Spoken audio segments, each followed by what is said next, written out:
Super soldiers. So many little men thinking that the government gave them superpowers.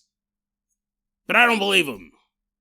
Until I realized I was a super soldier all along. Let's get him, boys! And then we take a look at a man. Who is either having a paranormal encounter or a very disturbing mental health crisis. That man is not me. That's a different story. And finally, is it possible we cracked the code? Do we now have possible proof of why some people see ghosts and some people don't? And have we cracked the code? Can we now let everyone, even you, have a chance to see a ghost? Today on Dead Rabbit Radio.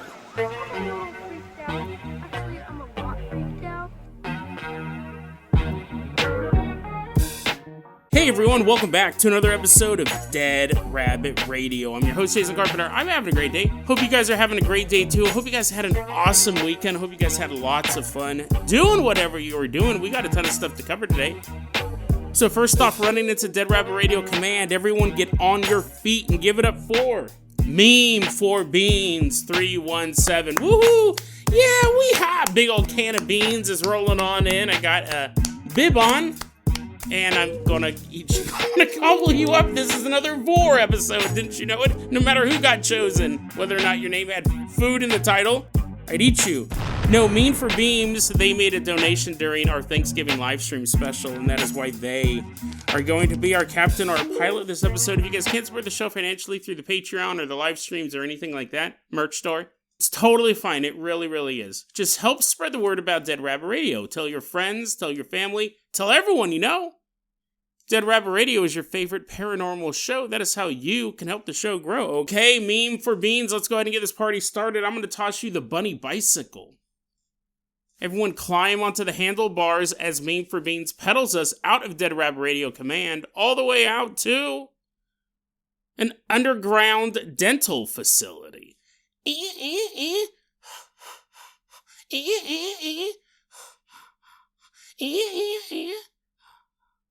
Riding us all the way out to, you've heard of these, they're called DUMBs. Dental Underground Military Base. That's what the D always stand for. You thought it stood for deep. No, dental. If you've been listening to this episode the past couple weeks, I've been talking about my mouth a lot. You're like, no, you haven't. Maybe I edited it out. I don't know. I'm talking about it a lot in real life. I think I talk about it every once in a while on the show in the past couple of weeks, but I think I might have edited some of it out. But now we're in this dental underground military base, and you're like, where's Jason? That's weird. You're just kind of walking around. You go, well, I guess we do what he does, right? He puts us in lab coats and makes us carry around beakers and test tubes. For some reason, he thinks every scientist uses that. And we're just going to wander around. Maybe we'll find him somewhere. And you're walking around this dental underground military base, and you just see a bunch of scientists carrying around beakers and flasks. You're like, wow, Jason knows what he's talking about. But you start to see some of the scientists like talk to each other going, hey, Ernie, did you hear? Subject 001 is finally been captured. And the other scientist goes, Eureka, I knew that. Someday, what happened? And you see him hurry off. You go, let's follow these nerds. Let's go see what this subject 001 is. I want to make a guess. It's probably Jason, right? Of course, he would make himself the number one test subject. So you follow him, you follow Ernie and this other dork through the base until you come to this large observation area. And you see me in this arena, but it's like a medically approved arena. It's all white and spotless. It's stainless steel. And you notice I'm like strapped down to this table, but not my arms and legs. This isn't some crazy fetish episode that I'm making you watch me engage in some fetish. No, I can freely move my arms and legs. I'm actually doing a little dance. What I'm strapped down to a table, but it's not my body or my arms or my legs. It's my mouth. Like my head is strapped to a table and they have my mouth open with all of these gadgets and leather straps and stuff like that. And the scientists are freaking out. You're like watching this observation arena surgery. You know, you've seen them on like medical shows and stuff like that. You're like standing up in the glass area and you can look down and you see me. Like, well, man, he's really dancing during this medical procedure. What's going on? He should at least, rest his body. Just because it's not strapped down doesn't mean he should move it. And you see the scientists, they keep putting stuff in my mouth, like straps, and like, they run out of, like, all their medical stuff. Some scientist is like, hey, I got a lot of fetish gear in my locker. Let's go get the ball gag. It doesn't matter. Everything they put in my mouth, I just snap with one bite. Arrgh! Arrgh! They're like putting chains in my mouth. Arrgh! Chain shatters. My teeth are fine. There's a lot of blood. There definitely is a lot of blood coming out of my mouth, but you're like, wow, his teeth are pretty resilient. And the scientists are like, there's nothing we can put in his mouth that will stop him. He truly has the mouth of a super soldier. And all the scientists start clapping. This is the weirdest episode ever. And I look at you, and I give you a little wink and a thumbs up, and I continue to do a dance. And when I finally bite through the last restraint, I stand on the table, and everyone's clapping. Everyone's clapping. Here's the thing. Do I have the mouth of a super soldier? This is the weirdest story, and it's one that I have been telling for years, and no one's believed me. And they go, Jason, maybe it's because we've seen your mouth. You have, like, a crooked teeth. One of your teeth is missing. It's not missing. It's just in the wrong place. I've told the story before, but we have a new thing that just happened this weekend. I think I've told the first part before, so I'll do it in brief. I might have even told it last week, but maybe I edited it out. I don't remember. I used to have an issue with my gums, the back gums of my teeth, and the dentist goes, we'll just laser them off. The gum line was higher than the tooth, so he goes in there with the laser, he lasers it off. And I remember it happening because I could smell it, right? I could smell my skin being scorched up. Well, a couple of years later, I go to a different dentist with the same problem. I go, my gum line's higher than my tooth, my molar back there. Can you laser it off? Dentist looks at it. He goes, yeah. He goes, we can fix that. Real easy thing. We're just going to laser it off. And I go, oh yeah, no, he already did that. I already had that done a couple of years ago. And it just came back. And the dentist goes, what? No, you didn't. Like, that's impossible. It was lasered. I go, it's back. And he could see that it was back. He just didn't believe me that it had been lasered in the first place. And he was like, that's impossible, Jason. That's impossible. I said, well, they did it. So he got frustrated and he left. He left to go check my dental file. And he came back and he goes, son of a gun, you did have this procedure done. And I can't understand how it grew back. That's impossible. But I'll do it again. And I'll do it right this time, he said. And so he went and he lasered it off. I could smell the burning. And then a couple of years later, it grew back. But it didn't grow back so much that it was really irritating my teeth at that time. So I just said, it's not worth it to go back in. Obviously, I have some sort of superhuman cellular regeneration that, for whatever reason, is only limited to my mouth. I've had some weird injuries. I ran through a window when I was a kid. I slashed my hands up pretty badly. I got stitches, and a couple weeks later, I was running and tripped and ripped the stitches out of my hand. And I still have, my hands don't look like Freddy Krueger. I just have a scar here or a scar there. So does that count? Do I have super soldier hands? You're like, Jason, I don't think any of this is really super soldier related. Well, that's what I thought too. I thought I just had a weird ability to heal against lasers, which is something the government would make. They're like, let's find out. We know lasers are going to be used for weapons someday. Saw this documentary called Star Wars this weekend. Terrified me. Let's make laser-resistant soldiers, but let's just, we'll start small. We'll work on their mouths first. In case anyone ever shoots them in the mouth with a plasma bolt, they'll be fine. Actually, that makes sense, right? Because I was born in 76. Maybe people saw Star Wars and go, this is the future of warfare. Let's modify this little boy's mouth. It sounds weird nowadays when you say it, but back then it was totally innocent. I was part of the GATE program. We've done an episode on that. A lot of people think that had something to do with like mind control or super soldiers, psychic abilities. And I don't remember anything from the GATE program. I'll put that episode in the show notes. That's a weird one. Or was it GATE? Like I was in the speech therapy program. I was always taken out to this portable and I'd have like no memory. I remember walking to the portable. And I remember doing speech therapy for years at all these different schools. I used to have a really, really thick New York accent. No one could understand me. People would just nod their head and go, uh-huh. And then now listen to me. I pronounce every word with 100% clarity and accuracy. What happened in the past couple weeks, I was eating some fiber gummies. And I had a back molar there with a crown on it, and the gummy pulled the crown off the tooth along with various pieces of teeth along with it. Like, this was a tooth that doctors had been trying to save for years. I wanted it pulled like 15 years ago. They said, no, we can build you a new tooth back there. They probably put in some sort of tracking chip. But anyways, it was time for this tooth to finally come out. I mean, it sucked. It was in the middle of work. I was eating fiber gummies. And my goal was to have to go to the bathroom really bad all day long at work. Be like, oh, sorry, boss. I can't do that assignment. Oh, my stomach. I'm overdosing on fiber gummies. The perfect plan to get out of work. No, I pulled the cap right off. I still have that and little tiny fragments of teeth. And I could feel the broken tooth. The back molar is just in pieces. And my concern was, does it smell? Like, is there like this gross tooth smell? And everyone's like, no. You did seem to go to the bathroom a lot. I hope you're wiping. No, that's totally fine. With my stomach, I have to go home. But your teeth smells totally fine. So anyways, made a dentist appointment, emergency dental appointment. Went in. They go, we're going to extract the tooth, or really what's left of it at this point. I go, yeah, sure, doc, whatever. I go in there. They hook you up. Now I'm watching Netflix, and my dentist, I'm watching Return to the House on Haunted Hill as the doctor's drilling and cutting and doing all the stuff to my tooth. And it's funny because I haven't seen that movie. I was looking for anything to watch. I've seen that movie before, but I hadn't seen it since it came out. I'm watching it, and they're like, welcome back to the House on Haunted Hill. And they're like spooky music, and like the teenagers are walking around, or they're in their 20s or something like that. Everyone's split up and we're trying to find gold or something, whatever brought them back to the house. I don't really remember. I had a dentist in my mouth at the time. But I'm watching it, and this guy goes in a room and gets eviscerated, and then this girl goes into a room, and she gets squished or something, and these ghosts are, like, ripping people apart. And then this goth chick, goes into the room. Because I watch a lot of movies at the dentist office, and I've always been concerned about this.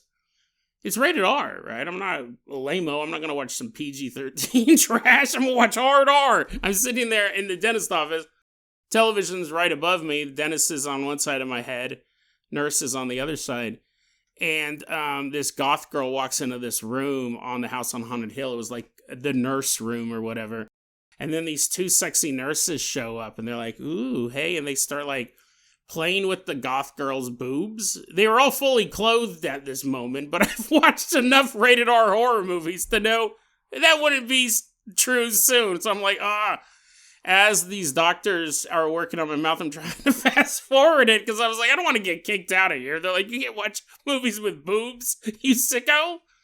I'm all like trying to do like the button skip. It's all, and then finally the goth girl got exploded, and I was like, finally, just violence, just gruesome imagery, no boobs, no bare boobs, no lesbian threesome. What happened was he took out the top half of the tooth. He goes, with the other part of the tooth, he goes, it's in there. He goes, it's underneath he goes, I thought I could pull it out, but it's actually so decayed that it was like when he would go in to pull it out, like just a piece would come out. It was just one piece. It'd be like trying to grab an entire handful of spaghetti, but you just keep getting one noodle at a time. So he goes, we're going to have to send you to an oral surgeon. They're probably going to have to go sideways through the bone. It's deep in there. I go, okay. Whatever. I'm fine, right? I don't have any gum pain. It's sore, but, because he's poking and prodding it.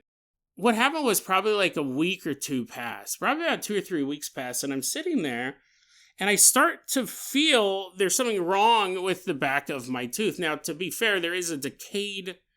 Is it decayed? I don't know. Tooth underneath my gums. But I was having some complication with it, and honestly, I'm kind of racking my brain as to what it was. Was it sore or something like that? I don't remember. It was just like a week or two ago. I go, can I come and see you again? I made a schedule to go get a consultation from an oral surgeon 2 towns over, but there's something up with my tooth. I honestly don't remember what it was. It just felt weird. So I called up my dentist, and I go, hey, can you guys take another quick look at it? Because I think something's going on back there. So I go back into the dentist. And the dentist walks up and goes, dude, he goes, it's completely healed over. He said, you have the healing factor of a kid, is how he put it. He goes, it's completely healed over. He goes, all of that is super fresh tissue. He said, there's a chance they're not even going to pull the tooth now. And I go, about it being decayed. And he's like, well, I mean, it's healing so well. It might not be a problem at all. He goes, the oral surgeon will make that decision. But he said, everything in there looks fine. I was worried about something. I felt something back there. You go to the oral surgeon. She looks at it and she goes, yeah, we're going to extract it. She goes, but we don't have to go through the bone. She goes, it's actually really close to the surface. She goes, we can do it here. We're not going to sedate you or anything. Because, see, that's why I was going to the oral surgeon. The first dentist goes, they're going to have to put you under. They're going to have to go sideways through your jaw. Now, at this point, it's been about 4 weeks. And the oral surgeon goes, no, it's actually really close to the top. I'll be able to do that. I'll give you a couple shots in the mouth. Pull it out. Easy breezy. Now, what's happening is I can feel part of the tooth actually poking out of the gum as if it was a baby tooth. And it's all happening super fast, and, but it does happen. Your body will start to repel things that don't need to be there. But what happened yesterday, this is when I said, I must have the mouth of a god, and I screamed it at the top of my lungs. My neighbors are ready to file a restraining order against me. Yesterday I woke up, and I decided for breakfast to have a cold cookie. A lot of times I take cookies. You go to a restaurant, you buy a cookie for dessert, but I don't eat it there. I take it home with me, put it in the fridge. And then when I want to eat a cookie, it's cold. Now, I like cold cookies. I don't like hard cookies. Unfortunately, I haven't figured out a way to do, to meet it in the middle. So I grabbed out a cold cookie, which was pretty hard. And because I'm not used to having, it's only been a couple weeks, to having trauma on the right side of my mouth, I grab that cookie and I go, "Arr," and I take a bite out of it, and I feel this crazy sensation in the back of my mouth. What didn't hurt, but something felt off, so I used my tongue to reach back, and I popped out a chocolate chip and a bit of cookie and swallowed it, and now the tooth is gone. The part of my tooth, it was all the roots remained. He was able to take the top off, but he left the roots. My body repelled it in really quick time. Like, I just went to the oral surgeon last week, and they said, yeah, well, come on in on March 3rd. Was it March 3rd? I guess it doesn't matter now. It's gone. I can feel a big gap back there. There's no blood. There's like a floppy piece of skin. I'm going to the dentist tomorrow. Don't worry, I'm going to go to my dentist tomorrow and go, hey, can you just double check? There's something weird going on back there. It's gone. I think that my body healed itself, but it said, we don't want this tooth anymore. Get out of here. You're like, Jason, and you ate a hard cookie. Yeah, I know, but it was impacted. The tooth was deep. Now there's this weird overhang of flesh. I look in my mouth with a flashlight. It's gone. So what does that mean? Do I have the mouth of a mutant? This shouldn't have happened. Now, what the thing is like, it can happen, but it happens so quickly. And here's the thing, because I'm 49, I shouldn't be capable of these feats. I've always wondered if I have a mouth that is, I won't say magical. I'm not going to go that far, but here's the thing, like, I have other ailments that are chronic, like my back pain and my foot. I ran over my foot with a pallet jack a long time ago. I severed a nerve. Every so often, that'll act up. And I sued the company, by the way, and won, because they didn't teach me how to use a pallet jack. So, now I want to hear that story. The story about your tooth coming out, it's kind of disgusting and pretty normal. Tell us about the pallet jack story, maybe some other time. I ran over my own foot with a pallet jack, turned around, sued the company, and got a lot of money. But anyway, so that was a long time ago. It was like 20, 30 years ago. My point is that I will tell that story someday. My point is that with the lasering, and it coming back, and now my body, not only growing such fresh tissue right away, the dentist goes, oh, they just may leave it there. Because you'd have to cut through all this fresh tissue. You have the healing factor of a kid. Jason, if you're, why is your tooth decayed in the first place? Well, maybe it doesn't count teeth as like part of my body, or the healing factor just goes out, whatever. We're just going to pop this tooth out and, we're just going to be chilling. We're going to develop all this new bone. So do I have the mouth of a super soldier? Maybe, right? If you had asked me that a couple months ago, I would have said, probably not. But now I don't know. If my body is repelling teeth, like just popping them out, I don't need oral surgery, they're just popping out. Maybe this is like a battlefield-tested mouth. You're in the army, and you're like karate chopping people, and you're jumping out of bushes and kicking them in the face and stuff like that. You're like, Jason, why did you use that gun? I was like, that's too lame. I'm all punching these guys. And then I'm not aware of some sniper in the distance, and he shoots a bullet, and they're supposed to aim for the head. Maybe the reason why the military's trained to aim for the head with their sniper bullets is because they know some of their own soldiers have superhuman mouths. What if they aim just slightly above? What if they blow off the brain? We don't have any of those soldiers yet. Sniper fires a bullet at me, and I turn and I catch it in my mouth. Stop it instantly. The shockwave probably would scramble my brains, but my mouth would be totally fine. Who knows? I don't know.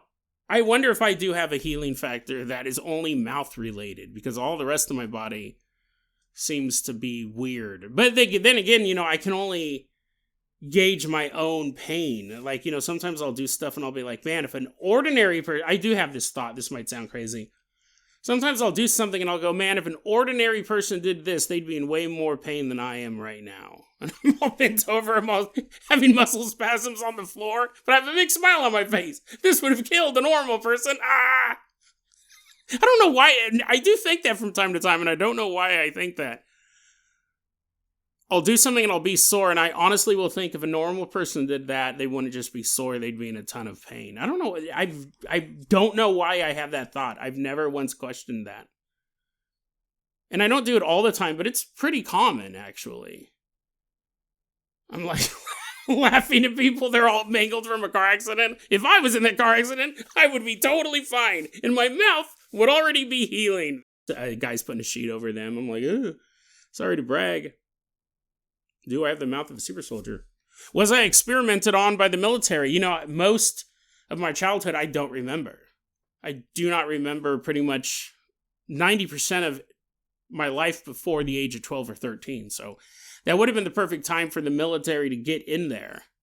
Start tooling around. Okay, that is the first segment. That is about 20 to 30 minutes, according to the recording. But I think it's interesting because I might actually be a real-life super soldier. We've covered super soldiers before on the show. You never thought I would be one. That's one thing I've honestly been like, what if the dentist calls up some dude in a dome and says, hey, you remember Subject 001? You know how he went missing? He chewed through all those locks. I think I found him. I think I found this mutant with this healing mouth. That thought has passed through my head as a joke. I didn't actually think that was going to happen. I am going to the dentist. I did go, what if I do have this weird healing factory? Government's been looking for me. But it's weird. Every so often I'll go, if a normal person did that, they'd be in a lot more pain than I am. I have no idea why that thought pops in my head. And I've been thinking that for a long time. Isn't that weird? That's a weird thing to just think. If a normal person was doing this, they'd be in a lot more pain than I am. Why would I have that thought? Why would that pop in my head? I don't know. Maybe all of that was to get that thought out. It's odd. Maybe you guys think it too. Maybe you guys have had that thought too. But weird. I don't know why I think that. Okay. Meme for beans. Let's go ahead and continue. You're going to go, let me guess, Jason, you don't have time to tell the rest of the stories. No, we do. I have a new plan for upcoming episodes. I won't do it all the time, but I kind of want to do more stories. 2 stories a episode. They're just not doing it for me. But, I still got to keep it under an hour. I did spend a half hour talking about my mouth. But I do want to talk about these other 2 stories. I think I'm going to reverse the order. Meme for beans. I'm going to go ahead and toss you the keys to the Jason Jalopy. Let's drive out of this dental underground military base all the way out to a house in Anywhere, USA. I'm trying to do this new thing where I tell a smaller story in the middle, one that doesn't really explode my imagination. A story that I really want to tell you guys, but sometimes I tell the story and I just have so much to say theory-wise after the story. I go, let's kind of find little stories where that doesn't happen so much. Because I like telling more stories and we're just doing less stories a week. And the first time I tried doing that, of course, it doesn't work because I ended up finding other stories to support this bizarre new theory that I have. We're going to meet this young man. We don't have his real name. Let's call him Alan. And Alan says, me and my mom and my dad, he's living there as an adult. The house that we live in isn't haunted per se, but he goes, my mom, she's a really religious person. She doesn't really believe in the supernatural like a lot of religious people do. You believe in angels and demons, but as far as like ghosts and goblins and stuff like that, not so much. He goes, one night my mom, she told me the story. She was sleeping in bed with her husband, and she wakes up in the middle of the night because there's someone standing at the foot of her bed. She can just see this dark humanoid shape. Her initial reaction, of course, I think is what most of us would do, is to scream. So she screams, and that wakes up her husband. Her husband immediately turns on the light.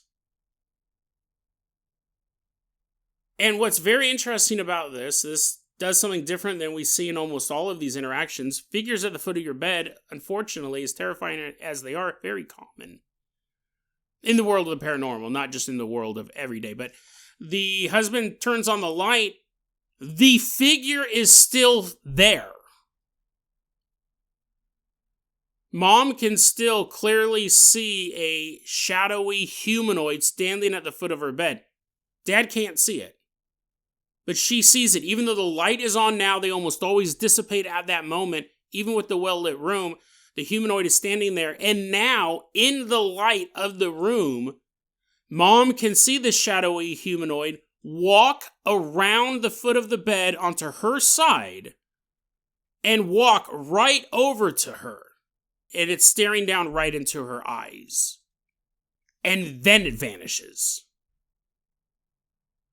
That alone is very unusual for these types of hauntings. You turn on the light, the shadowy figure disappears. Lights turned on, not only does it stay, it moves. It gets closer to her, more menacing. Maybe. I would perceive that as menacing. Some people can see ghosts and some people can't. That's not the end of the story. It's not that short, but some people can see ghosts, some people can't. I think some people are more open to it. I think people who are religious, even though they don't believe in ghosts, if you do entertain the idea of angels and demons and deities and or one deity in most religions, but you know what I mean? This idea that your ability to see ghosts, believing that souls exist after physical death. But not everyone who believes those things sees ghosts. But we all know there are people who can. I don't think it's an innate ability. Some people, it might be something you're born with. They might have not a superhuman mouth, but a superhuman brain. The question has always been, can more people see ghosts? Especially people who want to see ghosts. A lot of people go, I believe in the paranormal, I love the paranormal, I've never seen a ghost and I would like to. Is there possibly a clue in this story as to how that's possible? Because now we're going to take a look at Alan. That was his mom that went through. He had never seen a ghost at all. What he finds out from their neighbors is that the man who lived there before them died at the house because he was up on the roof and he fell off and died. Alan says this house, the roof situation just sounds odd, metaphysical almost. Maybe not, but to me it is, because I'm not a roof guy. I don't really know anything about roofs. I walk into houses and out of houses. I've never been on the roof of a house. So, obviously I know that they exist, but he said in this house, the roof on one side was taller than the other side. So how is that even possible? Like, the roof has to meet somewhere. Maybe it's a different slope, but they're both going to have a pinnacle, a point, right? I don't know. I don't look at roofs. Well, one day Alan was up on the roof. He had to do some work up there. He was going to paint the roof. Which is weird too. Isn't it all like shingles or sheet metal or something like that? What are you painting? Anyways, he's up on the roof. He's painting. And it's funny because he said all the neighbors came out to watch. They probably thought, he didn't say this, but I'm thinking, they probably thought he was going to fall off the roof and die. Because the last person who was up there did. The neighbors came out to watch, and Alan is up there on the roof, and he's like waving. He's like, oh, isn't that so nice? Isn't it so nice? The neighbors are out here to support me. Oh, why do they all have their phones out? Why are they all videotaping this? He paints his roof. That night, he had this crazy, intense dream. More realistic than any dream he had had before. Where he was on the roof, and he tumbles off of it, falls, hits the ground, and the second he hits the ground, he wakes up. But also the second he wakes up, he hears his bedroom door slam shut. Doom! So we can assume that was his visitation of this ghost. He has this crazy realistic dream. He hits the ground. When he hits the ground, the bedroom door slams shut. Was there a dark figure standing at the edge of his bed? Was there a spirit? Some people can't really perceive ghosts in the real world for whatever reason. A lot of times they just don't believe at all. But even skeptics see ghosts from time to time. Again, it's weird why some people do easily and other people struggle or never see them at all.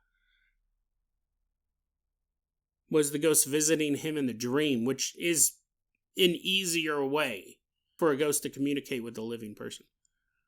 Now let's skip to another story here.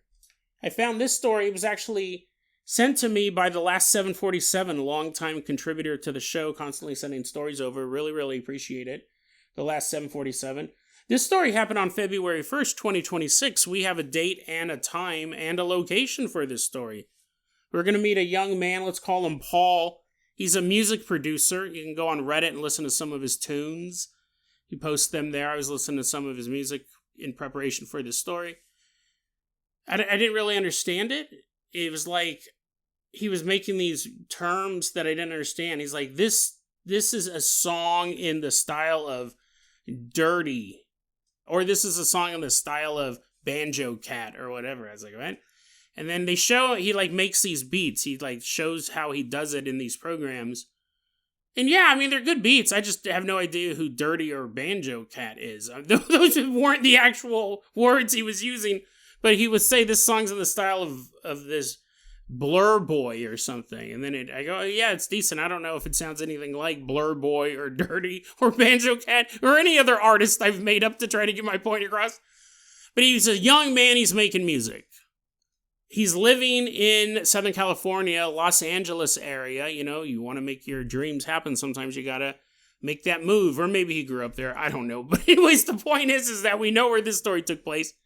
February 1st, 2026, Paul, the music producer, is driving his car down the 110 in Los Angeles. He's headed towards downtown. Right when he's getting ready to get on that freeway, though, a truck with a trailer pulls out right in front of him. Gets in the way of him getting onto the freeway, and he goes, so what I had to do was I had to kind of pull very quickly off the road. So I'm parting the road, parting this little ditch area. And then right when I'm able to kind of go, okay, he's like he didn't lose control of the car or anything like that, but you know, he had a swerve. And then right when he's able to go, okay, now I can get back onto the main road, another car nearly runs him off the road. So again, he's driving in the ditch and the road at the same time. And then after, two pretty intense car moments, he's able to get on the freeway and continue on his way. He's driving down the road. He's bumping his song that he just made earlier that night. Does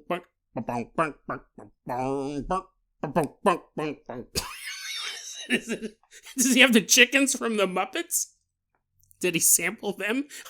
Listen, man, I'm not going to play his music. I don't want to get in trouble for copyright. And I can't mimic it perfectly. But anyways, you know, it's music. It's like techno, rap, music, beats. It's beats. He's driving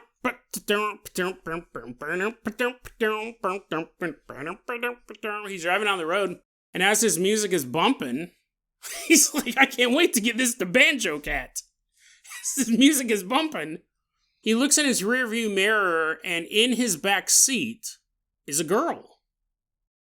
He said it was the perfect silhouette of a young woman. You couldn't see any facial features. But he said you could clearly make out the hair, the neck, the shoulders, the torso, her arms, her fingers. Clearly a shadow woman in the backseat of his car. And he's looking at her. He's driving down the freeway. He's looking at her in the rearview mirror. And she's dancing to the beat of his song.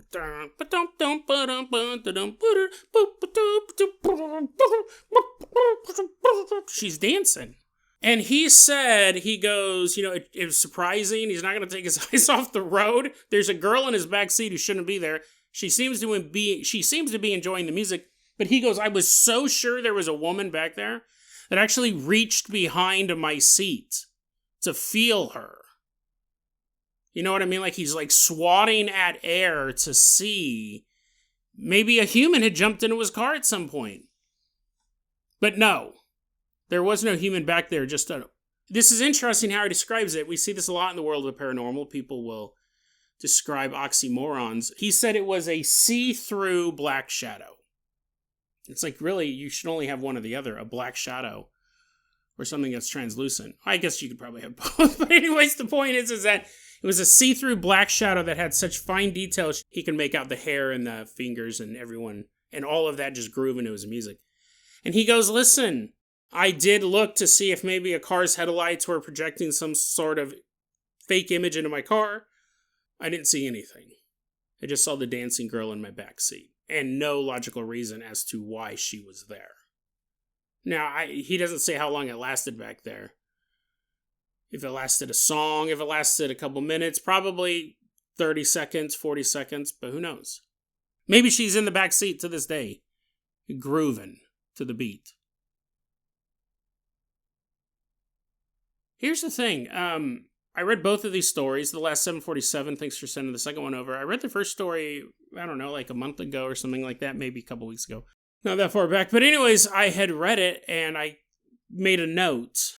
My note was, Aaron hadn't seen, was that the guy, what did I call him? Alan. Alan had no ghostly encounter until he was on the roof, the location where the previous tenant had fallen and died. Is it possible that Alan, when he's up on the roof, the ghost saw him as a kindred spirit? That's what I put in my note for the story, and then I moved on and just continued reading and researching and stuff like that. The last 747 sent over this story about Paul and his near car crash, and then later on, a short while later, really seeing that ghost girl in the back of his car. And when Paul posted that, someone asked, why do you think the two are related? And he goes, I don't know if they're related. I just figured they happen pretty close to each other. I'd include both of them. Maybe one caused the other. And that's when I thought, I go, what if it's more than just the ghost saw a kindred spirit on that roof? What if these people who have not seen ghosts previously, or at least didn't note that they had seen ghosts previously, and so I would assume that they didn't. Most people go, this isn't the first time I saw a ghost, but what if the reason why they were able to be contacted or visited or see these spirits is because they were in a situation that mimicked that spirit's death? Climbing up on that particular roof and working on it may have allowed Alan to be visited by that spirit. If Alan never went up on the roof to paint it, and it's possible the first guy died painting it as well, we just know he was up on the roof. By doing the same action that triggered the ghost's death, does that allow somebody who previously has not seen a ghost to see a ghost? And you go, well, Jason, I'm sure a lot of people almost have car crashes. They don't constantly see ghosts.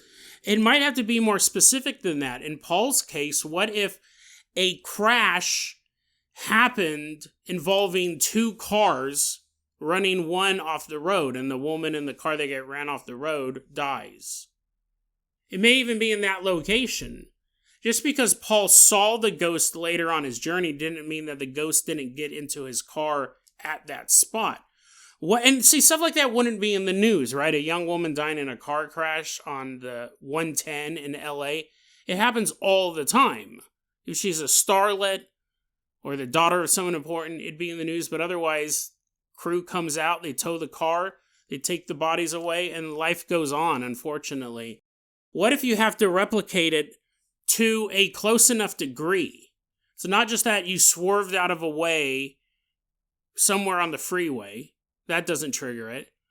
It has to be 2 vehicles. It has to be one goes off road, or 3 vehicles, the driver of one car, and then 2 other cars run them off the road in that general location.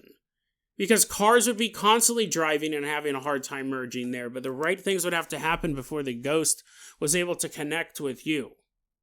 This is just a theory. Because as a paranormal researcher, I've seen ghosts. I've seen ghosts and demons and all sorts of crazy stuff. I've never seen aliens. I think I've seen a UFO, but those are just kind of weird memories. Obviously, I've looked up and go, I don't know what that is in the sky, but I've never seen like a full, like a disc or a triangle or something blotting out the stars. You look up and go, I don't know what that is, but As a paranormal researcher, that's a question you get asked a lot by people. How come I've never been able to see a ghost? I have, they're asking me that question. And there's not an answer for it. But what if the answer is, you're like, Jason, please don't tell me what your theory is. I mean, you can tell me what your theory is. Don't tell me what I think you're going to say. What if, to communicate with a ghost, if someone is having a hard time seeing a ghost, they have to go to a location where a ghost died and then mimic their death in a pretty realistic way? So if you went to a place and they're like, oh yes, this abandoned asylum, the doctor here at Hospital House on Haunted Hill would often take his patients down to the basement and electrocute them. He thought it was electroshock therapy, but really he was just throwing toasters into a bathtub. And also, if you guys want to treat, there's a couple lesbian ghosts next door. And you're like, you know what, I really want to see ghosts here. I'll check out the lesbians later, but right now, maybe, hey, I'm going to sit in this pool of water. Don't plug that toaster in. Just throw it at me. And I'm going to pretend to get electrocuted. Here's the thing. You can't be making fun of the ghosts. They might visit you. They might kill you. If they're like, hey, man, that wasn't funny. You're sitting there in the water and you have your buddy bring a toaster with him. And you have to be very, very clear. Do not plug it in. Brand new toaster. Take it out of the box. I don't want the cardboard soggy. I'm planning on returning this to Walmart to get my money back. But throw the toaster in the bathtub I'm sitting in. And he throws it in. And you could pretend to be electrocuted, or you could just go, you're like, that's nothing? This is nothing. This would kill a normal man, but me, Super Jason, I can sit in here, throw in more toasters, good sir. Eventually it's just like a bubble bath, but it's full of toasters, and I'm just like sitting under the water. A normal human would have been killed, but me, I start eating the toasters, biting them with my mouth. You see what I mean? What if you can actually mimic? We have these 2 stories. I wonder how, I've never looked at this before. I'm curious. Now this is on our radar, I imagine we'll start finding more stories like this, because that's kind of how it works. I read hundreds of stories, right? Most stories don't stick with me, but the roof one did, and then when the last 747 sent over the other one, I go, there might be a connection here. And what if this can allow people who don't see ghosts to see ghosts? Now, obviously, it's very dangerous. Not plugging in a toaster, there's, the only danger is you won't be able to get your money back for the toaster. It may not be the safest way to, maybe actually a way to turn yourself into a ghost if you don't do it right. But yeah, if you know that a ghost died of a certain way in a certain location, mimic it. Try, and like legally don't do any of this, health-wise don't do any of this, but paranormally, if you know that a guy died at a house, maybe he was doing some of that autoerotic asphyxiation, maybe he tied a silk tie to his doorknob and was, pleasuring himself while depriving himself of oxygen, and died. No, you don't have to go that far. Maybe you just buy a tie and walk around, you sit next to the door, you're like, ooh, this feels great, woo!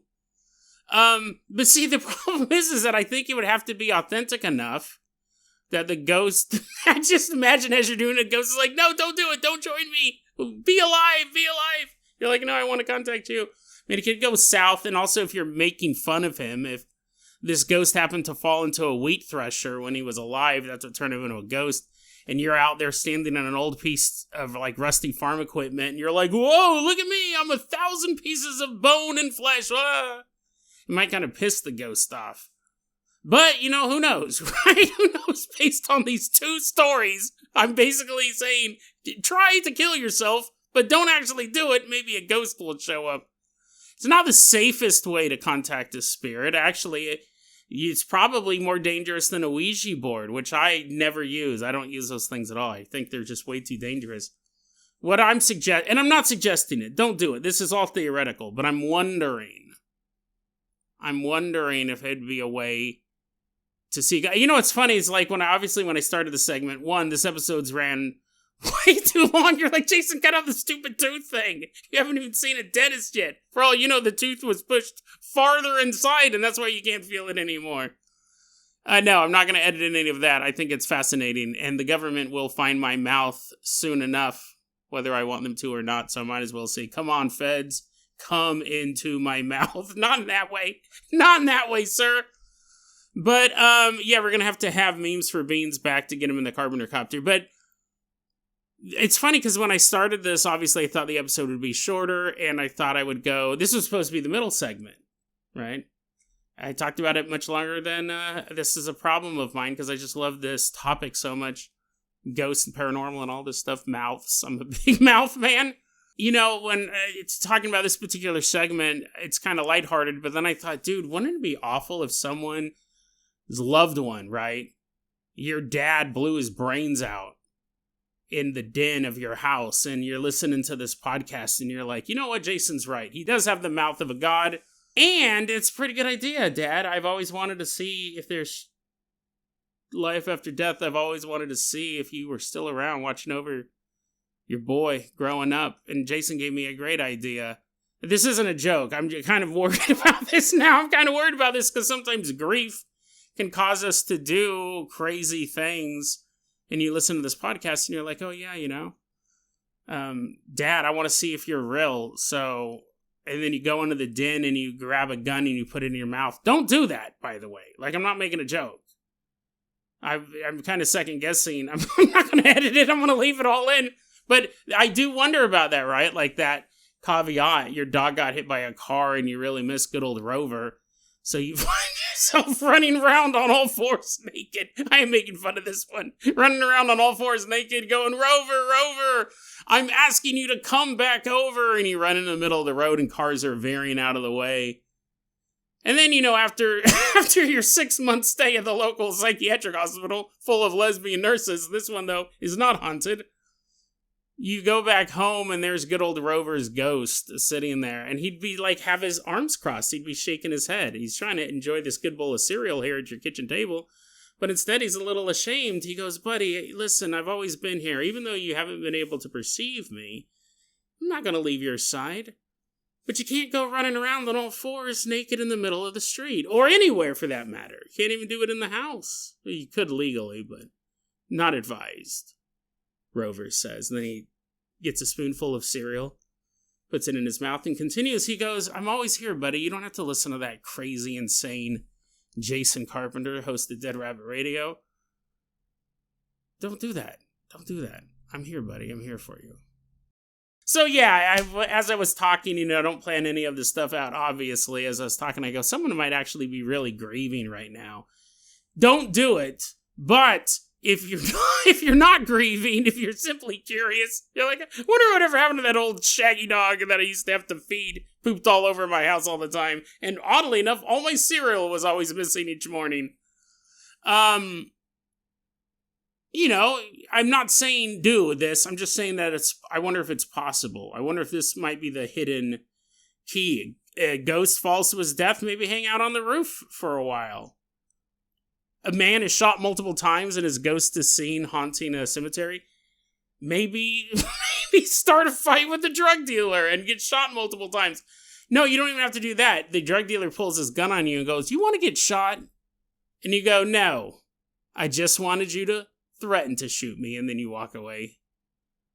And then the ghost guy shows up, and he's like, oh, yeah, look at me, I'm a ghost. I was shot multiple times. But then the ghost goes, oh, no, it does exist. Yeah, we see each other now. And you go, what? And you turn around, and you see your body laying in the middle of the street. The drug dealer did indeed shoot you multiple times. And you go, no! You're now a ghost walking among a city of the dead. All these other ghosts. Electrocuted ghosts. Wheat thresher ghosts. But there's your dog, Rover, the dog you've been missing this whole time. You see him running towards you, flat as can be, but still with that beautiful smile on his face. He runs up to you, starts licking your bullet wounds. I love you, Daddy. And you're petting your dog. You go, I love you too, Rover. I love you too. Like, what was the point of this episode, Jason? So are we supposed to do it or not? You made it a happy ending. He got shot multiple times and was reunited with his dog, the dog I miss so much. Jenny the cat, my adjacent pet. It wasn't mine, it was Sabine's, but he had a stroke. His liver exploded or something like that, and he had a stroke. I mean, I'm not going to imitate that. I guess I could. I'm all just laying on the ground. I'm all wiggling around, meowing really loudly. I actually think I do see the ghost of Jenny the cat from time to time, so I don't have to do it. But maybe other people do. You're like, Jason, quit being depressing. Quit bringing up dead animals. I will. Your goldfish dies. Your goldfish dies. You're just laying on your back in a swimming pool. You're like, oh, Goldie, I hope I see you in my dreams tonight. Dead Rabbit Radio, that's the ending of that episode. DeadRabbitRadio@gmail.com is going to be our email address. You can also hit us up at Facebook.com/DeadRabbitRadio. TikTok is at Dead Rabbit Radio. Dead Rabbit Radio is the daily paranormal, conspiracy, and true crime podcast. You don't have to listen to it every day, but I'm glad you listened to it today. Have a great one.